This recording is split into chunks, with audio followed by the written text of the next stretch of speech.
The following program will make you want to grow things and experience new and wonderful dreams about your plants, garden, and garden design. Listener participation is always strongly advised.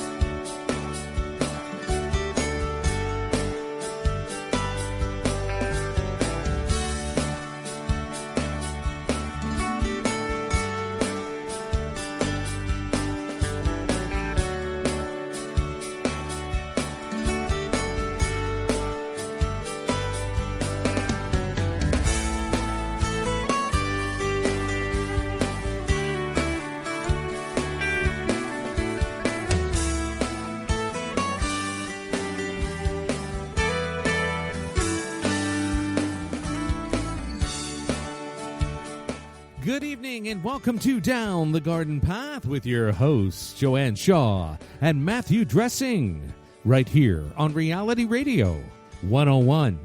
To contact us live this evening with your questions, send us an email right now.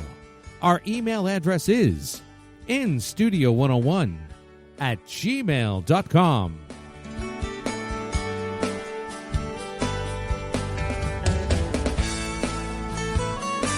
And now, right to your host of Down the Garden Path, Matthew Dressing. Good evening, everyone, and welcome down the garden path, where we like to discuss down-to-earth tips and advice for your plants, gardens, and landscapes.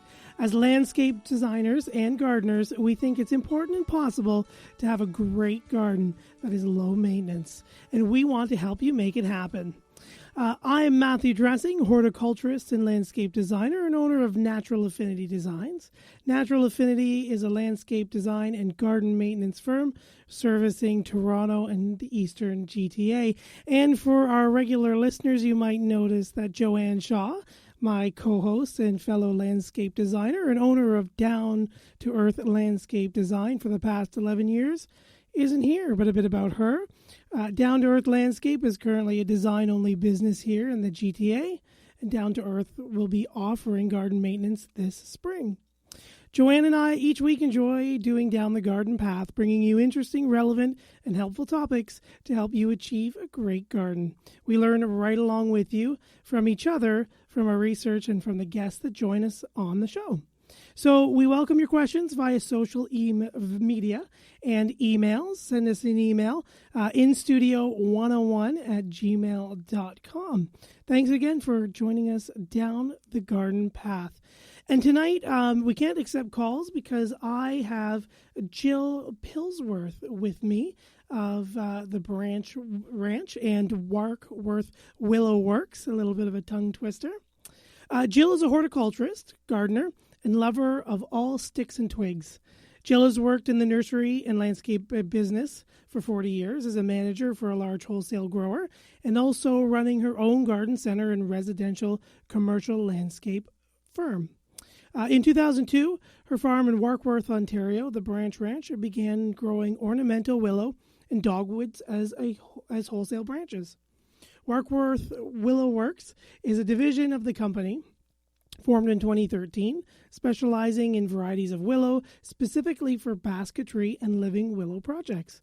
Jill and her partner, Jackie Stafford, also known as Madam Twig 1 and Madam Twig 2, teach workshops on basketry and living willow, host guest instructors from around the world, and sell DIY kits, rods, and cuttings for living willow structures. Welcome to the show, Jill. Thank you very much for having me, Matthew. Thanks for joining us. So you guys do a lot of work with live willow. Yes, we do. And live branches. So we're talking about tonight, we want to focus on Warkworth Willow Works, a division of the Branch Ranch, and what you specialize in. So what I think caught my attention was living willow structures. But let's go in. How did you start getting into this living willow, this Warkworth Willow Works?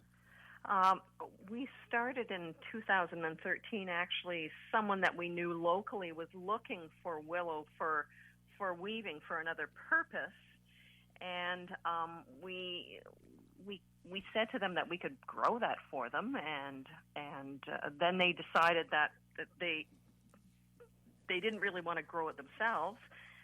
So we started growing it for them, but then they didn't even want to make the projects themselves. And so that's how Warkworth Willow Works came about. So we actually started as growing willow for basketry projects, and then the living willow aspect of it came very quickly behind that. So we've got a website called livingwillow.ca. And, of course, with the spring coming up, it is the time for living willow, because living willow, Matthew, as you probably know, is made with dormant willow rods. So these projects, we have to anticipate what people want and what they want to make. And so on our website, we've got different kits of fences and tunnels and domes and chicken runs and actually basketry, growing cuttings for basketry willow themselves. So that came from the initial basketry part of the business. Very cool. And so you've continued basically growing the willow yourself and offering these basketry classes and projects. Yes, we do. So we actually ourselves, as kind of willow enthusiasts now, are kind of adding to our collection for the basketry types of willows, but we also have types of willows that are suitable for all of the living willow projects. So, as a landscape designer, they can be used. There's so many variations as to what you can do with the living willow in the landscape, and we're just hitting kind of the tip of the iceberg in this country. I mean, in England and Denmark and all over Europe, this has been going on for a long time, and living willow trees are bought in grocery stores really over there, and so woven trees. So woven trees are very popular in Europe, and are now, as we start growing these varieties, we hope to bring them into people's yards, and we teach them how to make them. And one day they'll be available, very likely, in garden centers to buy.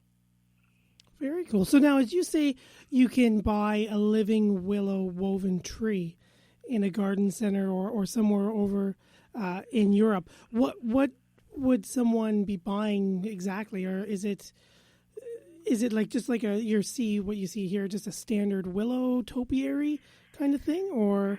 They are topiaries of sort, but they're actually woven. So if anybody wants to take a look at the website, the livingwillow.ca, you'll see that the willow can be. So it's in a pot. Obviously, it's in a pot and it's planted dormant, and you are actually weaving it into a shape. That there are specific shapes that you can weave them into. So it ends up being, like I say, you can buy them in Europe now. Right now, you can't buy them as a plant in a garden center, but you can buy a kit, and we offer workshops to learn how to weave those woven trees and spheres, and so yeah, they're in a pot, Matthew, and then they're going to be planted into the garden. So once they're established in the pot, like every container plant that is available from the nursery, it's first established in a pot and then bought and purchased and planted into the garden. Very cool. So you've got these woven branches that create this living willow structure, and the willow grows out of the rods, obviously, and continues to grow. That's right. And go ahead. Oh, sorry, what's that? Oh, I thought you were going to add on to that, and I was just going to ask. So how long does a living structure usually live if well maintained and regularly kept? the living structure will live forever. Like you say, it just has to be maintained.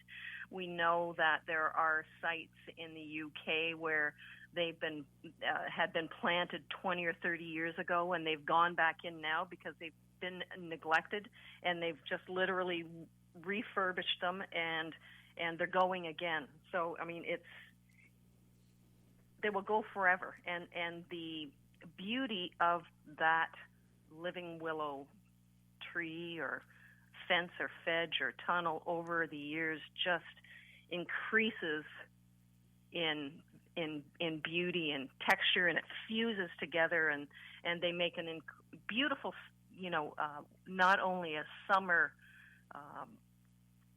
aspect to the garden, but an incredible winter feature in the garden as well. Yeah, that would be beautiful. All the leaves have been shed, and you get to see the bones and the intricacies of the structure itself. That's right. Yeah, it's pretty amazing. So you had a really interesting adventure, I guess, Percy Centennial School Playground. That's right. So tell us about that adventure. Well, that is it's our local Warkworth school. And, most of the locals kind of know what we're up to here. And so we were talking about these tunnels and domes for schools, and it's becoming very popular to have natural playgrounds in schools and parks. And we collaborated with our local school and installed a dome and 2 tunnels. And we did the bulk work up front, and the second day, all of the primary kids, well, actually all of the kids in the school came out class by class, and they actually helped us to weave and put the whole structure together, which was great. They were so enthusiastic. They loved it.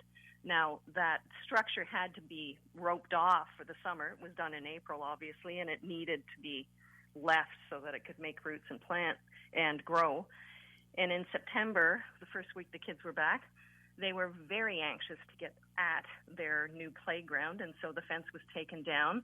And all of the growth that had happened over that summer, we all went back along with the children in the school and wove most of that growth back into it and created this fabulous tunnel for them to play in the fall and in the winter. So it's a great playground for children.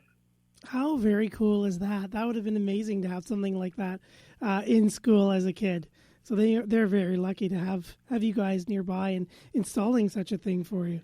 And we've had quite a few other schools as well. Actually, last spring, a couple of them purchased. We have kits, and what's nice about the kits in these for the schools is that it allows them. Most of the time it's the parents who are involved in the installation, and when they buy the kits, it allows them to come for a demonstration day, and we actually do the whole process with them, and they leave that day with their kit, so that they can go back to the school and do the installation themselves with the children. So it involves not only the school but the parents, and it's a really neat project. That's a really neat project. Really kind of involves everybody. Yeah, and keeps everybody involved and out in nature in such a technological world. That's right.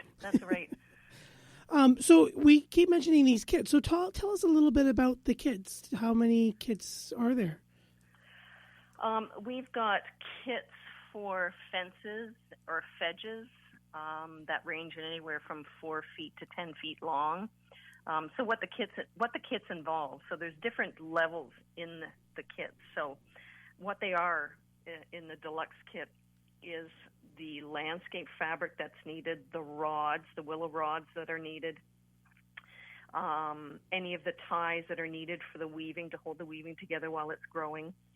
The only thing that isn't included, of course, is the mulch and water. And Adam or Matthew as well as I do, that water is, key to every element in landscape when you're planting something new. So we also have tunnels that, again, range. They're 4 feet wide, but there are kits that are 6 feet long, 8 feet long, and 10 feet long. There's domes, which are like little teepee-like domes that are 6 feet long. There's a chicken run. We've got a little chicken run that's only a couple of feet tall, that we call a chicken run because the chickens on the farm love going in and out of it. But they're they're just kind of fun for little dogs or something. What else do we have? Oh, we've got what we call or the kits. So you don't have to purchase a kit which has got everything in it. You can just purchase the rods. So I mean, if you've got an idea outside of the typical fence or fedge, we've got other older classes interested in making mazes in schools or arbors or arches in your backyard. So there's all kinds of things that you can do by just buying the rods and learning how to work with them yourself. That's very cool. And now, as you say rods, and willow, we know willow can be fairly easily propagated from cuttings and things. Can you buy a kit, and as the growth continues to fill out on the dome or the fedge, instead of weaving it in, is it possible to take cuttings and expand on the project as it grows? For sure. You're going to start with most of these projects. You're going to start with a rod that's 5 to 7 feet tall, and so in any given year, again, it is all relevant to the type of year we have for growth and the way they're looked after. But you can expect to get anywhere from 2 to 4 or 5 feet worth of growth off of those a year. Wow. And you could take what was left, what you would cut off that you didn't weave in, and for sure start another project. Yes. Neat. Yeah, I was just thinking the chicken run, just a small kit of a few feet, you could keep building on your little dog or chicken run and make a little maze or something for them. You're right. Yeah. And also with these cuttings, they are cuttings. So not only do we have rods, but we've also got cuttings, like 10, 11-inch cuttings that can be established for windbreaks or privacy screens. So you don't have to start with something that's 5 to 7 feet tall. You can start with a cutting. In the UK, they sell what they call Sally gardens, which are we've got a lot of interest now, and we do cut our willow as not only for the living willow projects and cuttings, but we also cut it and dry it ourselves for all of our basketry willow classes. So a lot of people are interested in starting to grow their own willow to be able to harvest themselves for their basketry projects. So that is another kit that we've got available where you buy cuttings versus rods. Very cool. So there's a lot to fun to be had and to be built. And just we have an email question. Dwayne writes in, "Hey Matt, very interesting show this evening. Kind of a weird question for Jill. Has to do with willow coffins. Yes. Are they legal to bury someone in, and is there a lot of demand for them?" And thank you. We actually part of the reason this whole business started was because I mentioned that someone was looking for willow, and they were looking for willow coffins. And yes, we do actually make willow coffins for humans, for pets. They are green for any sort of green burial cemetery. Will allow, there's no, our willow is grown with no pesticide or herbicide. It's all natural.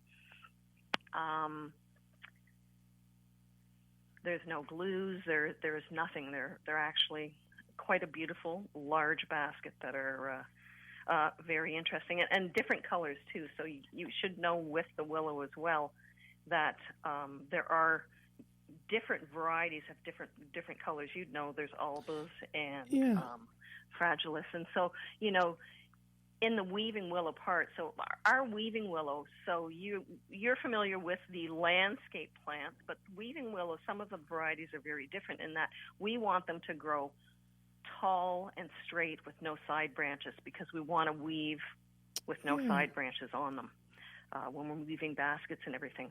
But we do have a lot of different colors. So yeah, the coffins, yes, for sure, are totally green, environmentally friendly.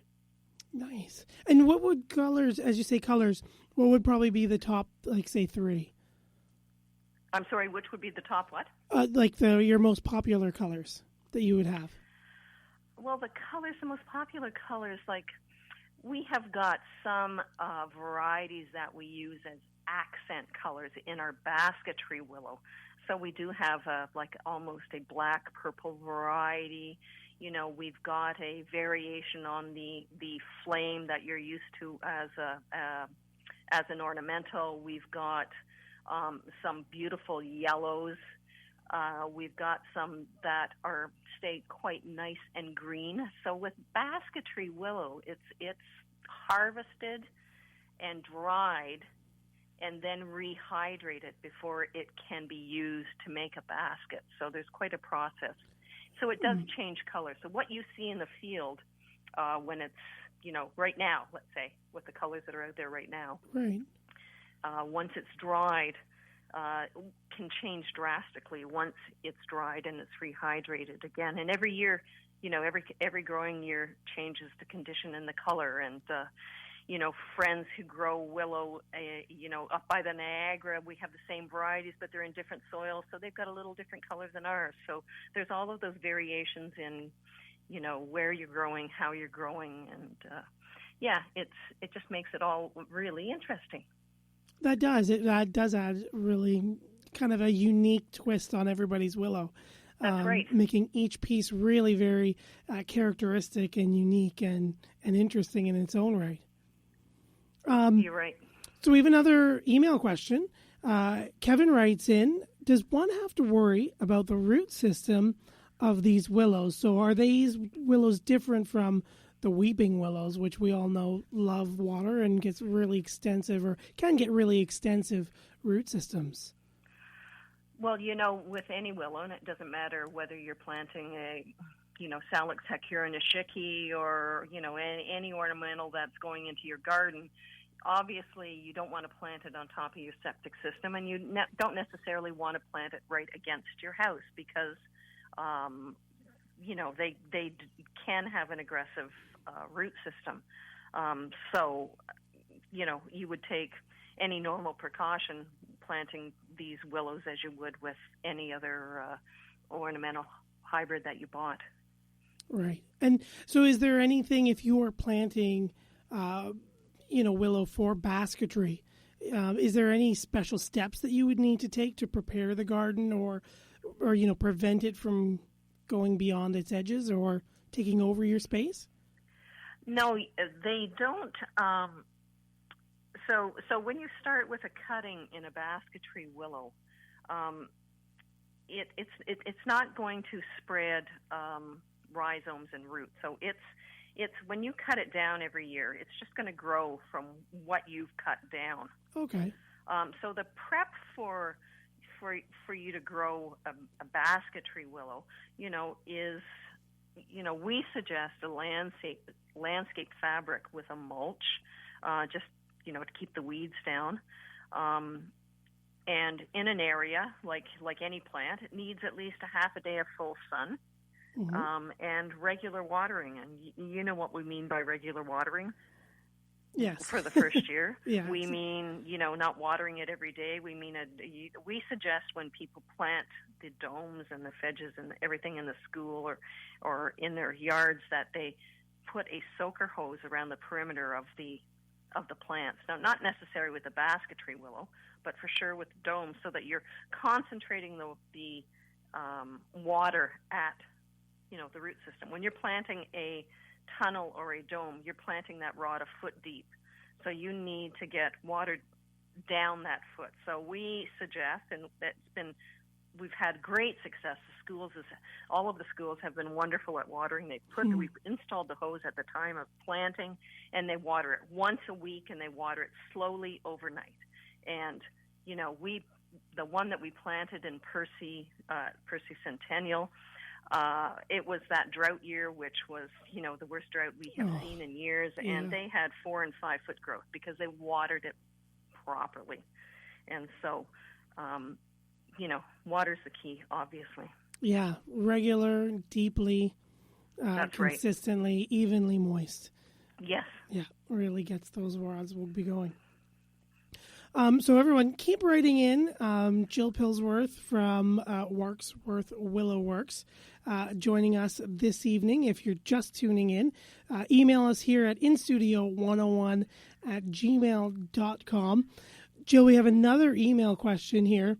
I'm not sure, but Paul Scorsese asks, does Jill still have Molly and Fanny? Great show. They're talking about the donkeys. Okay, from the farm.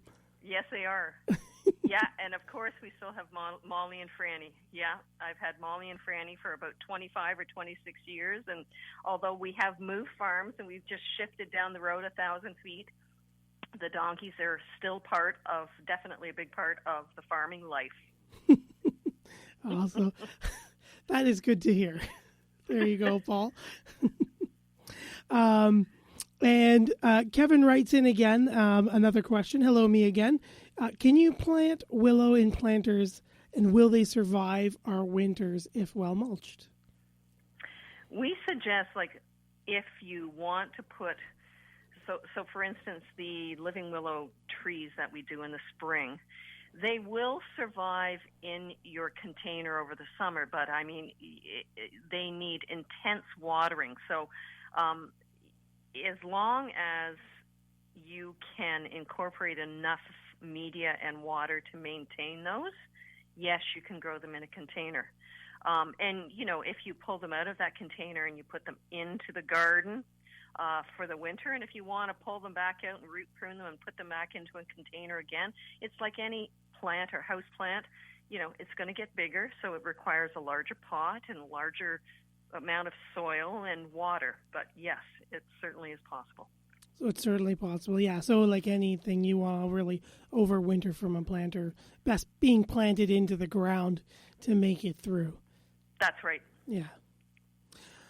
So we were talking, another word that I keep thinking is funny that maybe our guests or our listeners have heard us talk about is a fedge. Fedge? A fedge. Yeah. Yeah. So what exactly is a fedge? So a fedge really is just a fence, a willow woven fence or a hedge. And so not unlike the woven tree that you're going to put in a pot, except that you're putting it linearly,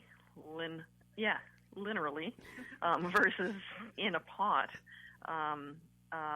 And if anybody wants to Google willow fedges, there are some fantastic photos on the not on our website, on Pinterest, of old woven fedges that are just incredible. They're just incredible. It's just a really interesting a compliment to your garden, or to your entrance or whatever. But yeah, they'll see some fabulous fedges on there. So a fedge is just a fence. A fence, yeah, a hedge fence, a fedge. That's right. Okay, and you sell kits, you said earlier, for the fedge. Yes, we do. Through the website, which is livingwillow.ca. Livingwillow.ca. You also get us through the branchranch.ca, which takes us to Warkworth Willow Works. Nice, excellent. So the fedge as well. A lot of people have come into the local garden center that I work at, and they've asked for sources of, living fedges as where they can get them. Are these what you see where there's just the willow with the wooden fence behind it? Or, as you say, woven is a little more intricate and involved than just, the rods being placed up against a wooden fence and... Yes, no, you're right. No, I know what you're talking about, too. The kind of, you can see an expandable sort of dried willow fence. No, these are actually living So again, if you take a look even on Pinterest at living willow fedges, we've got a few shots ourselves on the website. They are growing willow. It's growing willow rods that when you plant them in the ground in the spring, they produce roots, and you weave them. And what you'll do with those fences or fedges too is as they start to grow, they'll start to develop little leaves and shoots on the bottom, and you can remove those so that you can see that beautiful structure of what you have just woven, and you can just let the top of them grow. And so eventually, once you remove all of those shoots off the bottom, they tend to stay off, and then you've just got that growth on the top. And it's the same with the trees. So the trees are exactly the same. So you remove that little bit of growth. You know, we want to leave some on for the photosynthesis part of growing. But then it gets cut at the top. It either gets cut at the top every year, or you can let it grow. And if you planted a fedge that was 4 feet wide, one on each side, you could eventually have a huge tunnel. On our website, livingwillow.ca, we've got a blog on Spencer Jenkins, who is a living willow artist in the UK, and he has pollarded some willow at about probably 6 feet. Anyway, it's very interesting how you could create this huge tall arch by planting two fedges together. But yeah, you could really plant this living willow, these rods, and create a living structure, like an arbor, a tunnel, a woven fence, anything your imagination can come up with. Absolutely, yeah, no, for sure. We're just speaking with another artist in the UK who's actually coming to teach basketry here this summer, and he built a huge living willow structure at the Warwick Castle in England, and we'll be featuring him pretty soon on our livingwillow.ca. But it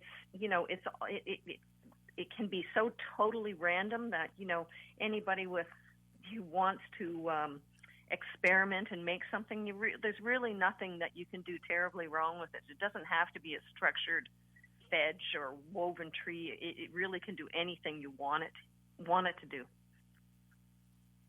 Yeah, the possibilities are endless. That's right. Cody Lang is just writing in, kind of as we're kind of thinking, who knew? She says, so many interesting willow facts. Very interesting show. Thank you, Cody, for tuning in this evening. How long has Jill been involved with the willow? We have been involved with the willow since 2013. We have got an extensive collection of willow, which we add to every year ourselves, because we want to have we're experimenting with different varieties of basketry willow as we progress as weavers ourselves. And so, other than I've been in the horticultural business for 40 years, so it's kind of just a natural move. The branch ranch, we've grown ornamental branches since 2002, which is another part of the nursery. And so we've just branched off into this willow part, and that's how it all happened. Such a natural evolution from the branch ranch into Absolutely. The Willow Works and the living willow. Yeah. Fantastic. Great question. Thank you, Cody. If you're listening along and you have some more questions for Jill, don't hesitate to write us. It's in studio 101 at gmail.com. And we're talking with Jill Pillsworth of the Branch Ranch and the Warkworth Willow Works. Every time I say that, I'm afraid I'm going to trip over my own tongue. Just think of www. Yes. www. www.livingwillow.com, but not World Wide Web. So I read on your website that you are growing over 30 varieties of willow. Yes, we for are. Basketry. Yep. and for the rods and the tunnels, etc. So how is there a way that you source? Where do you source, or how do you choose your varieties? Are they all tried and true heritage varieties, or are you having a little fun and they're new introductions? Yeah, no, most of our varieties have come from, I wouldn't say local sources, but we have bought from other willow growers. We are planning on, and we haven't done that this year, but there's some fabulous varieties in the UK that we would like to import as cuttings to start growing ourselves. That's a little takes a little bit of time to pull together, but we've got varieties from out west. We have varieties from our friend in Ontario. So we are just actually Quebec. We've got some varieties from Quebec. So we just, and as I said before, it's getting a variety and seeing how it grows in your environment. So what grows well in BC does not necessarily mean it's going to perform the same here. So, a lot of it'll take us, 3 or 4 years of trial and error to see which ones perform the way we want for our basketry. We know what works really well for living willow.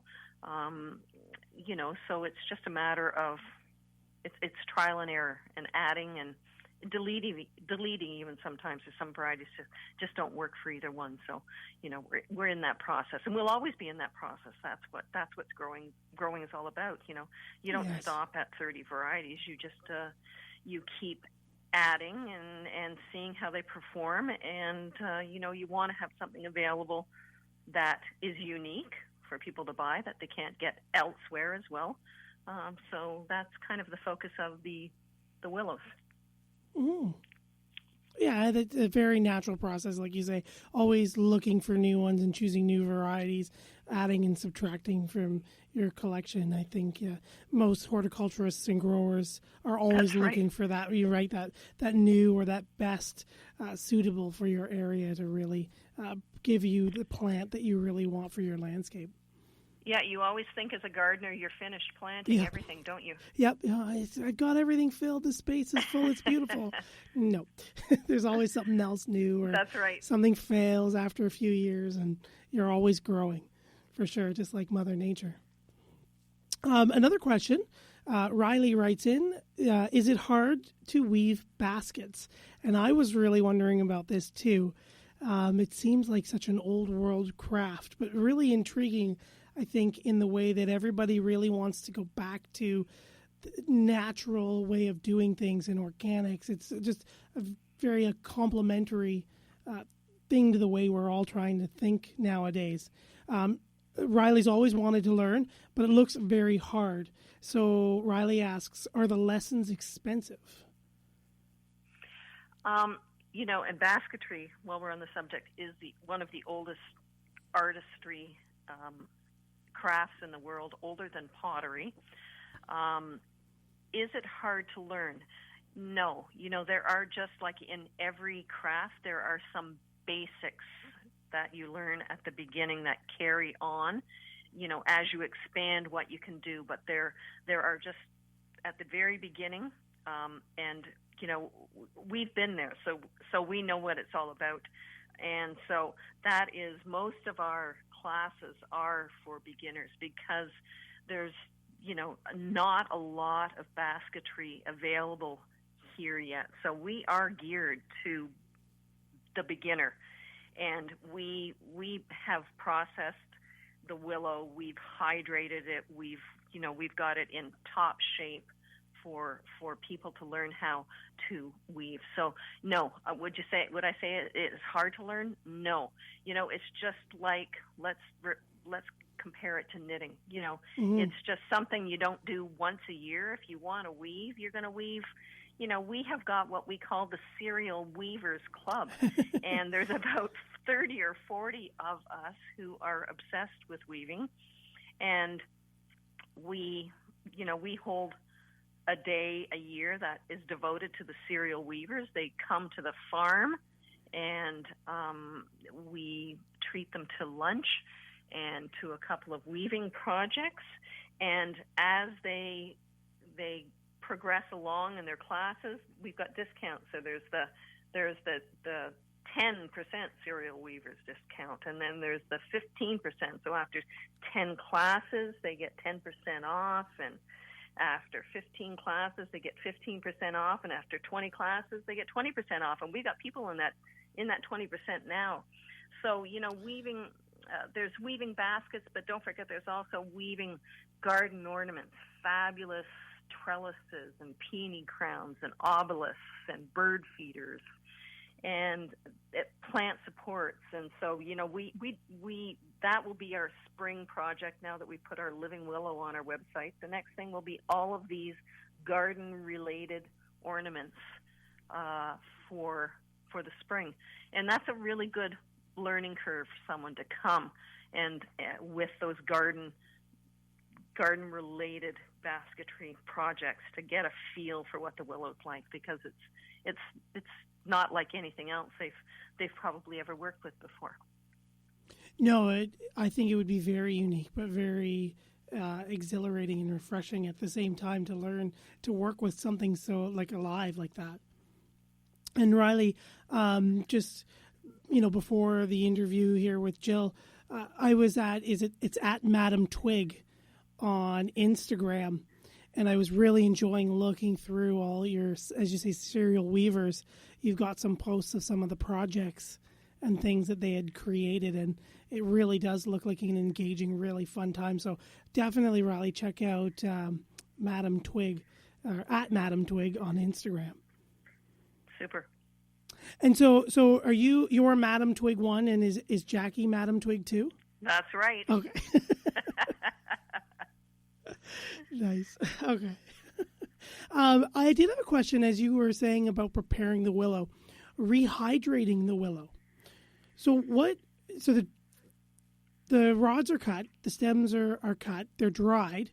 But what do you have to do to rehydrate the willow? What does that exactly mean and entail?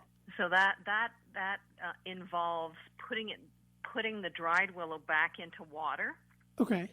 And a certain temperature is needed for that. So in winter, it's harder to rehydrate the willow. We do have heaters that we will heat the water up to a certain temperature. So what happens is, so that dried willow, and really it's like a brittle piece of, like a brittle branch. You can break it in half once it's dried. But once we put it into the water and we rehydrate it, and that rehydration process can take anywhere from 2 to 3 weeks, and it's all, again, relevant, and it's all been a learning curve for us, dependent on the variety. So some varieties hydrate quicker than others, and so we've learned that along the way. And so, yes, we have to bring that dried willow back to a hydrated state for you to be able to form it and weave it without it breaking. And then in that time frame as well, there's a process called mellowing. So it comes out of the water, and then it needs to sit and be looked after in damp cloths, so that water actually penetrates the pith, so that whole rod is malleable to weave with. So it's a process. It's a big process, for sure. Definitely, yeah. I kind of think very much like shipbuilding, or other larger projects with different pieces of wood, like snowshoes or ships, or bows or things like that. I find it interesting that the mellowing process is the point where the water would be penetrating deeper into the twig and like penetrating the pith. Yes. Yeah. I thought that would have happened in the water, but no, it doesn't actually. No, I shouldn't say that. I guess it does to a certain point. Right. But don't forget, there's bark on this willow. So it's harvested and there's bark still on it. So you're working with what is called brown willow, and that's where you get all the fabulous colors, because you are working with that cut as it is in the field.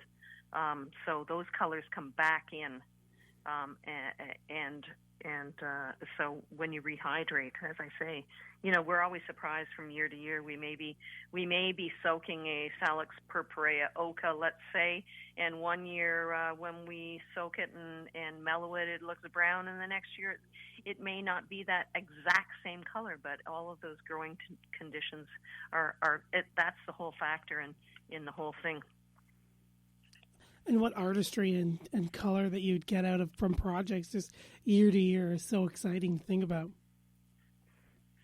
And sometimes, Matthew, too, we will use some fresh willow for wattle fencing, or even some supports, and we actually use some fresh dogwood as well in some of our projects. One specifically, our teardrop bird feeders, so that we've got some real zing and color with that cardinal dogwood and that yellow dogwood. And so we'll cut that fresh and we'll let it dry for a few weeks before we use it, so that it doesn't shrink a lot. But so not only the willow, but we do use some of the dogwoods from the field as well. We don't dry them to the same point as we would with the willow, because it doesn't work like that for the dogwood, or it doesn't for us, at least. Let's put it that way. But we will use it semi-fresh in some of those projects as well. Very cool, and add a little spot of color. That would be really cool. Well, I know Kevin, who has wrote in, I know who he is outside of the show, and you remember Janice, obviously. I think we're all going to come up to the farm and take place in one of these living willow projects. We're going to definitely be signing up for one of the classes. One of the things Joanne and I like to do, as we are landscape designers primarily, we like to end the show, or come close to the end of the show, with a design tip. We've been talking about living willow and how to use it in fedges, containers, as growing living garden ornaments, or in the bed, tunnels, playgrounds.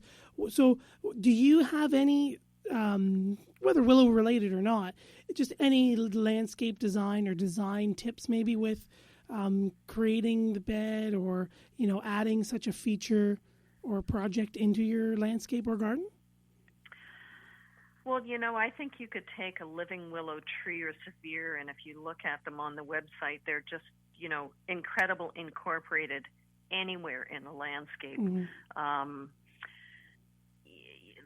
Just for winter interest as well as summer interest, a conversation piece. I mean, they're or even a series of them. Some people will plant a walkway with, let's say standards, lilac standards or something. Can you imagine what it would look like with woven willow trees along that? So, you have to take a look at it, and I think they'd fit well into any landscape. Just such an interesting design aspect, and a year-round interest for sure. For sure. Yeah, definitely so many possibilities and opportunities to add something so live and characteristic and interesting into the space, instead of a lot of the landscape standbys. Like you say, that dwarf Korean lilac, right? Everybody's got probably got one of those. But if you had one of those beautiful woven willow trees in the garden, they would be fantastic. And my mind has 3 or 4 come to mind that I've seen on your social media. So lots of really cool things to see and get out there and into your garden. So just as we come to the end of the show, Jill. Yes. What is happening on your side? Is there anything you want to promote, make our listeners aware of? This is just total shameless plug you right now. We just want to get everybody excited about willow, living willow, about basketry willow. It is, it's so new. It's so new to us in this country. And, so the living willow part of it is new, but the basketry willow is something that's, so old that, if you think about every indigenous culture had some form of weaving, and we in Canada are, for sure,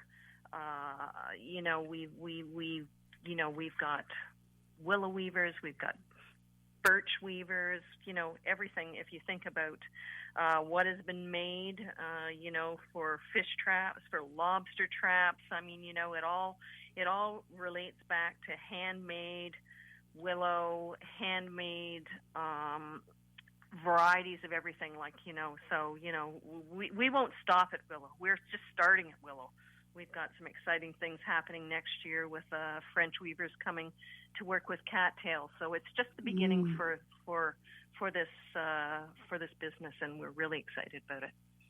Yeah, you're just on the beginning of such an exciting journey, and like you said, there's no one who does it over here. So you guys are just poised to be a leader in this exciting craft. We hope so. Yeah, I see only great things. Thanks, Matthew. You guys are, I know you through the Branch Ranch, and you guys do amazing there. So I only know you'll do amazing with this as well. So all the best to you and Jackie and everybody there at the farm. Wish you all the best luck, and we'll be talking, and a group of us will come up and see you, and really we look forward to that. And we're probably going to have you back in the fall as well. Sounds great. And we're going to talk about the Branch Ranch side of things, and dogwoods and cut branches that you see at that fall and Christmas time. Absolutely. Thank you so much for inviting us, and thanks for taking time on Family Day to talk to us, Matthew. Yes, well, thank you for joining us on Family Day. Happy Family Day to you and yours, and all the listeners who are tuning in. And just one more time before you go, is livingwillow.ca? livingwillow.ca or thebranchrranch.ca. Right, and you can follow you on Instagram at Madam Twig? At Madam Twig.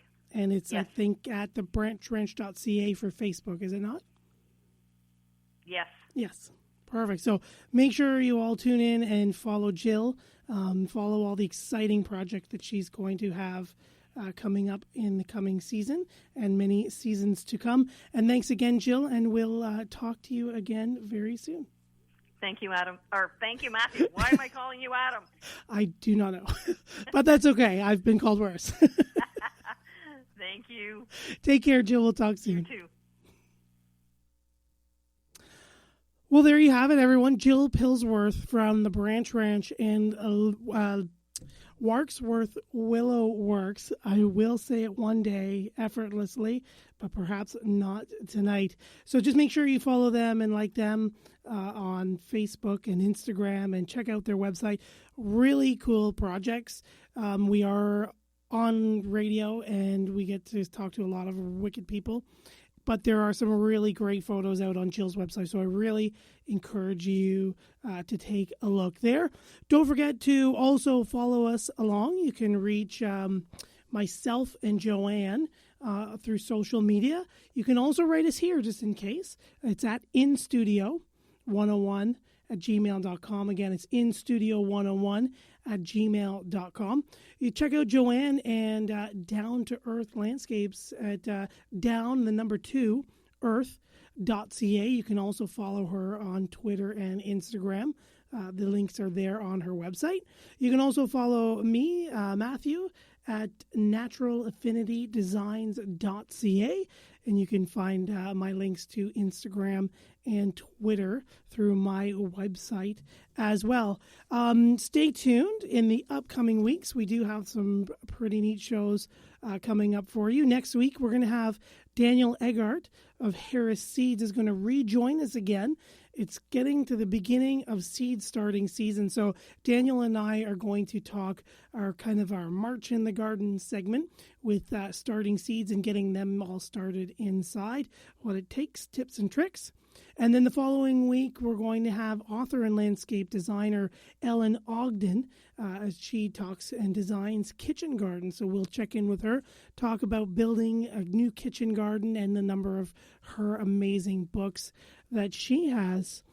Other than that, thank you again, everybody, for tuning in one more week at Reality Radio 101. I'm Matthew Dressing, and we hope Joanne is enjoying her warm cruise. Thanks for listening to Down the Garden Path on Reality Radio 101. Thank you for listening to Down the Garden Path with your hosts, Joanne Shaw and Matthew Dressing, right here on Reality Radio 101.